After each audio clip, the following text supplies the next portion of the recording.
Kuwait पे कब्जा कर लिया। गजब है सभी सब नहीं, मार काट के लिए कोई अंत नहीं है। अब कुवैत का उड़ा ले गया, अमेरिका के पास गया, हमको बचाइए, आप ही बोले थे कि कुछ भी हो जाएगा हम बचाएंगे। कुवैत अमेरिका का भी थोड़ा और पिटाओ यार, थोड़ा बढ़िया से पिटा जाओ। तुम पिटा जाओगे तो तुमको बनाने होने का खर्चा भी हम ही निकालेंगे। तो जब कुवैत भर मन पिटा गया तो अमेरिका आया और कुवैत से समझौता कर दिया, तुम्हारा तेल हम निकालेंगे और जितना मन उतना हम बेचेंगे। अब ये तेल निकालता है 100 लीटर, अब बोलता है 1 लीटर निकला है। दुनिया की जो पहली सभ्यता बसी थी वो मेसोपोटामिया की सभ्यता थी, वो इराक में बसी थी। कोना में देखिएगा अल बसरा, इराक का सबसे बड़ा तेल क्षेत्र का नाम है अल बसरा।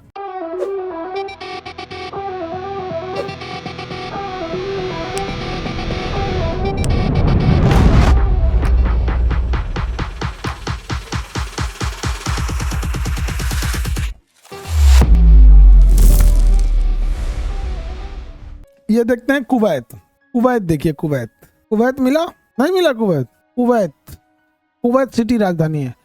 देखिए सद्दाम हुसैन जो था ना, सद्दाम हुसैन इराक से युद्ध के लिए कुवैत से कुछ पैसा लिया था।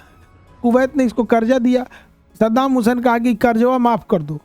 कुवैत का ही कोई बात है, हम कर्जा काहे माफ करेंगे, कर्जा काहे माफ करेंगे, तुम्हारा नहीं माफ करेंगे। सद्दाम हुसैन नहीं करेगा रे, मारबो तोरा, चढ़ के मार दिया उसको, मार दिया सद्दाम हुसैन कुवैत को। कर्जा माफ कर, माफ कर कर्जा। पूरा कुवैत पे कर्जा कब्जा कर लिया, कुवैत पे कब्जा कर लिया। गजब है सभी सब नहीं, मार काट के लिए कोई अंत नहीं है। अब कुवैत का उड़ा ले गया, अब कुवैत अमेरिका के पास गया, हमको बचाइए, आप ही बोले थे कि कुछ भी हो जाएगा हम बचाएंगे, कुछ भी हो जाएगा हम आपको बचाएंगे। कुवैत अमेरिका का भी थोड़ा और पिटाओ यार, थोड़ा बढ़िया से पिटा जाओ। तुम पिटा जाओगे तो तुमको बनाने होने का खर्चा भी हम ही निकालेंगे।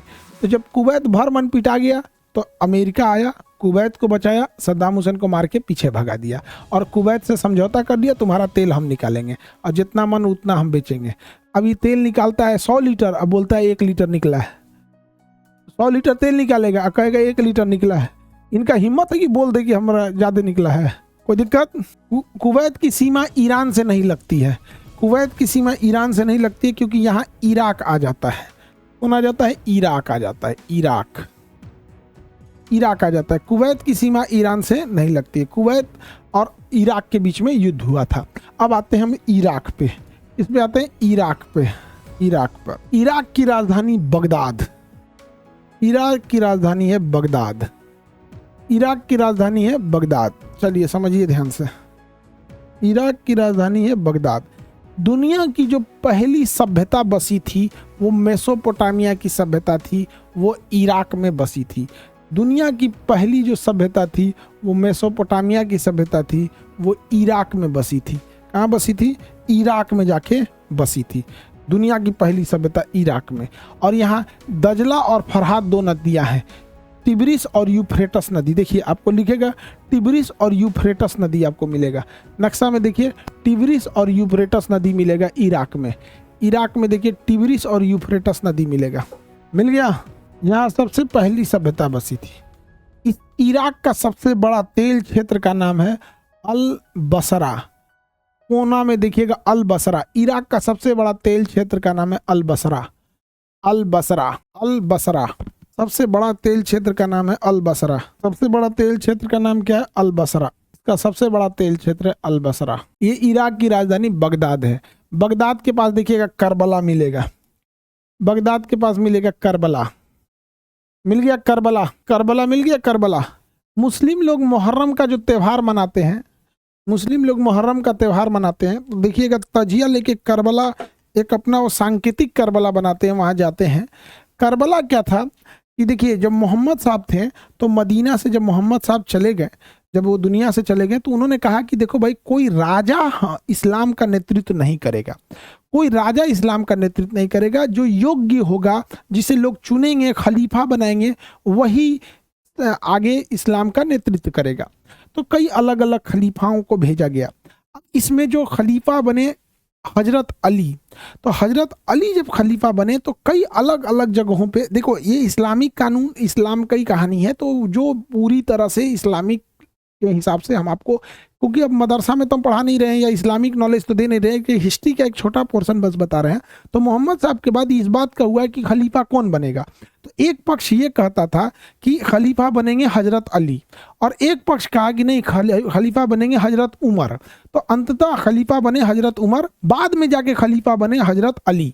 तो हजरत अली जो थे उनके जब खलीफा बने तो वहाँ तक सब कुछ ठीक ठाक चल रहा था, लेकिन जब आगे गए लोग वहाँ पे हजरत इमाम और हजरत इमाम हुसैन और इमाम हसन, ये दो भाई लोग, इमाम हसन और इमाम हुसैन जो थे, इनके समय हो गया विवाद। सीरिया का जो राजा था यजीद, वो कहा कि नहीं हमारी अधीनता स्वीकार करो, हमसे बैत लो, हमसे अधीनता लो। तब ये लोग कहें कि भाई तुम पगला गया है, राजा आदमी है, तुम्हारे अंदर हम कैसे काम करेंगे, तुम राजा हो, खलीफा के लायक योग्य नहीं हो, तुम्हारी हम बात क्यों मानेंगे, कोई मुसलमान तुम्हारी बात क्यों मानेगा। तो कहा कि हम हमारी अधीनता स्वीकार करो, हम आ रहे हैं। इन्होंने कहा कि पागल आदमी है ये, खून खराबा करेगा, और मक्का मदीना पवित्र जगह, यहाँ ठीक नहीं है। तो ये लोग कहाँ चले गए, इराक, बगदाद। तो ये अपनी सेना को ले आके बगदाद में घेर लिया, और इन लोग को चारों ओर से घेर के खाना पीना सब बंद करके छोटे छोटे बच्चों को मार दिया, और हजरत हुसैन अली सलाम जो थे, इमाम हुसैन, उनको शहीद कर दिया। और इन्हीं की याद में मुहर्रम मनाया जाता है। मुहर्रम एक दुख का त्यौहार होता है। तो मुहर्रम जो होता है दुख का त्यौहार है।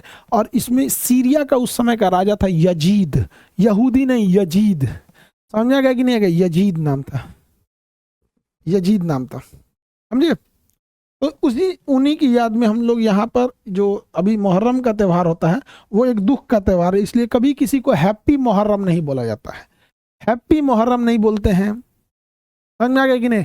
गुड फ्राइडे के दिन ईसा मसीह को सूली पर चढ़ा दिया, ईस्टर के दिन वहाँ पर जब सूली पर चढ़ाया गया था ईसा मसीह को, तो ईसा मसीह को सूली पर चढ़ाने वाले दिन को आप हैप्पी थोड़े बोलेंगे।